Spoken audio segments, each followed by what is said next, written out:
आपने कभी सोचा है, जब कोई बात आपके खिलाफ हो जाती है, कोई आपकी बुराई कर देता है, अचानक कोई मुश्किल सामने आ जाती है, तो आपका मन सबसे पहले क्या करता है? या तो आप गुस्से में आ जाते हैं, या डर से भर जाते हैं, या फिर दुख में डूब जाते हैं। हर इंसान की यही स्वाभाविक प्रतिक्रिया होती है और यही प्रतिक्रिया हमें भीतर से तोड़ देती है। बाहर से हम भले ही मुस्कुरा लें, लेकिन अंदर अशांति का जाल फैल चुका होता है।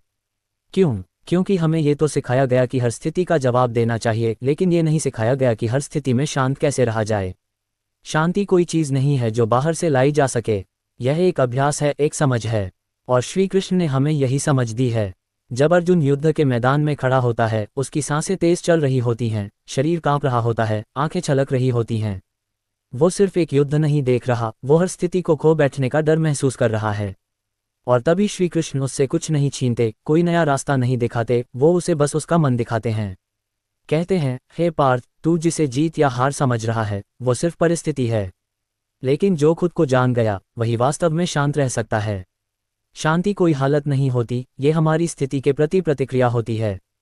और अगर हमारी प्रतिक्रिया संतुलित है, तो हम किसी भी तूफान में स्थिर रह सकते हैं।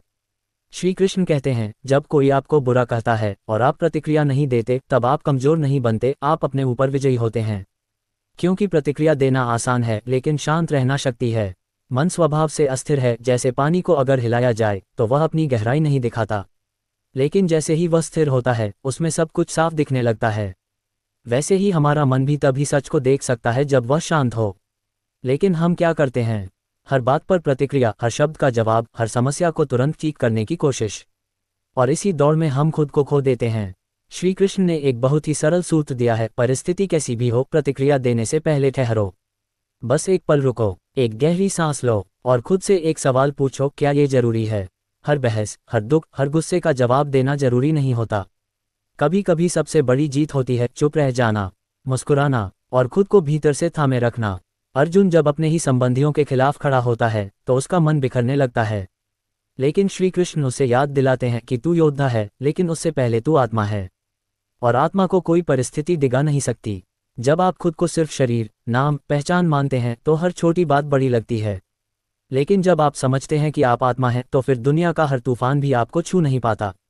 श्री कृष्ण का ये ज्ञान कोई धर्म ग्रंथ तक सीमित नहीं है, ये रोजमर्रा की जिंदगी का सूत्र है। जब कोई आपके साथ गलत करता है और आप चुप रहते हैं, तो आप डर के कारण नहीं, बल्कि समझ के कारण शांत रहते हैं।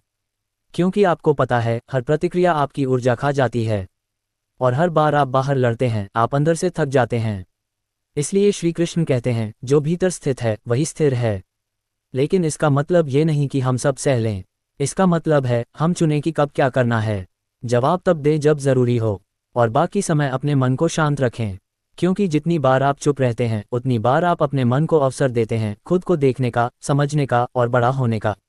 असली बुद्धिमानी यही है, स्थिति पर हावी होना, न कि स्थिति के अधीन होना। श्री कृष्ण ने यही सिखाया, जब तुम खुद को जान लोगे, तब तुम्हें किसी और की राय से फर्क नहीं पड़ेगा। आज हम सोशल मीडिया पर दूसरों की राय से टूट जाते हैं, ऑफिस में बॉस की बात से घबरा जाते हैं, रिश्तों में हर बात को दिल पर ले लेते हैं, क्योंकि हमारा मन बाहर से चलता है, अंदर से नहीं। लेकिन कृष्ण कहते हैं, स्थायी शांति अंदर से शुरू होती है। हर बार जब कोई आपको गुस्सा दिलाए, तो सोचिए, क्या वो व्यक्ति वाकई मेरी शांति से ज़्यादा ज़रूरी है?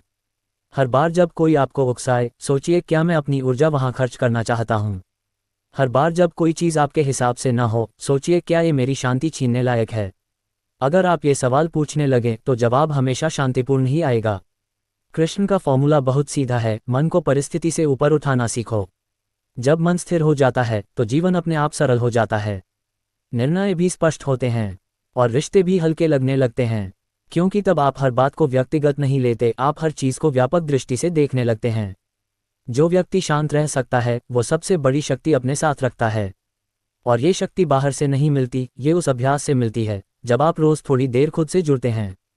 थोड़ी देर चुप बैठना, गहरी सांस लेना, अपनी भावनाओं को महसूस करना, और फिर उन्हें जाने देना। यह अभ्यास ही धीरे धीरे आपके मन को स्थिर बनाता है। श्री कृष्ण कहते हैं, जिसका मन स्थिर है, वही सच्चे सुख का अधिकारी है। तो अगली बार जब जीवन आपको परखे, तब जवाब देने से पहले एक पल ठहर जाए। क्योंकि वो एक पल ही आपको तय करता है, आप स्थिति के गुलाम बनेंगे या मालिक। शांति कोई मंजिल नहीं है, ये हर दिन की एक छोटी सी जीत है। और यही श्री कृष्ण का फॉर्मूला है, हर परिस्थिति में शांत रहने का।